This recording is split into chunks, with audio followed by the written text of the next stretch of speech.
and then shunted into the immigration detention system where there is, in fact, no support available for young people, and they're then exposed to an adult environment for a length of period that is not defined and removed from their family. One can't imagine greater damage being done to a young person. Despite repeated phone calls, the Australian immigration authorities have declined to answer questions from RNZ News. RNZ has been unable to find out why the boy is in detention, how old he is, how long he's been held for, what, if any, safeguards have been put in place, and whether he's able to complete schoolwork or education while being incarcerated. Mō te hōtaka o te ata, ko Edward Gayahau. Recycled materials are being stockpiled around the country while authorities struggle to work out what to do with it all.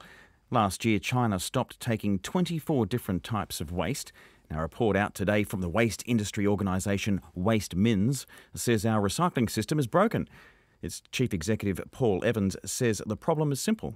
The key thing is that we've applied a waste collection model to our recycling materials. We've tried to collect as much material as quickly and cheaply as possible without having really good consideration for what the end markets for that is.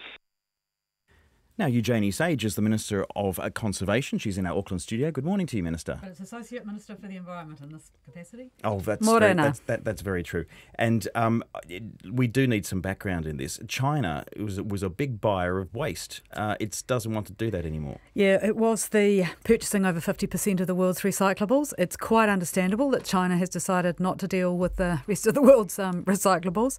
And WasteMinz is right. We do need a step change in the way we deal with waste here in Aotearoa. The Waste Minimisation Act is good legislation, but it hasn't been used to its full potential over the last decade. And we need to think about how we design products so that they are designed for long life, for the ability to be deconstructed at the end of their life and their materials reused. Right, but just more background. We're not the biggest country in the world. Why were we shipping all our waste across to China? Because we're a small country and because we don't have enough onshore processing. And so it was going offshore. We are getting more companies that are processing some of our plastics onshore, but we need to start at the product design and we need to start at the curbside. Needs to be separated. Not having glass mixed in with other recyclables makes it so much more difficult for the operators to recycle. So councils that separate, like New Plymouth, have their glass collected separately from their plastics and do a great job to start with. We need to expand the waste levy that applies to only 10% of our landfills. If we do that, there's more revenue going into the Waste Minimisation Fund. We can use that as government to help councils and help good operators. Okay, there's a few things there. One thing is, I mean, we've been recycling for a good while. What people really want is certainty. And it just seems regularly we get new messages. I mean, people have been mixing glass with paper and other recycling. Now there's the report saying, especially if the glass is broken, that there's worse contamination.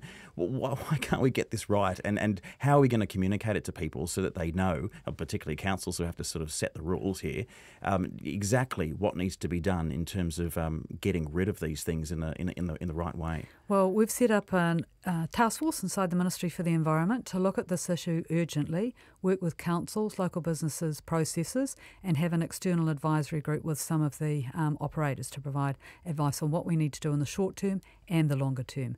The Waste Minimisation Act, the levy was reviewed in 2017. That needs to be expanded. But we need a whole different approach to waste so that we're generating less waste and we're using materials and reusing them rather than just thinking we can throw them away.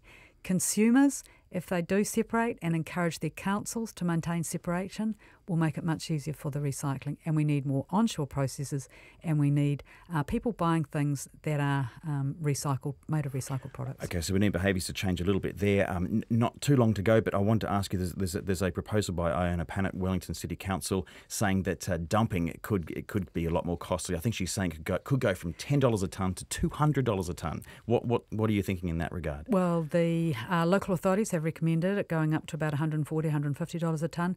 $10 a tonne has been in place since about 2008-9. We will be increasing that levy. Thanks so much for your time. Eugenie Sage, the Associate Minister for Environment, on that issue with New Zealand's waste.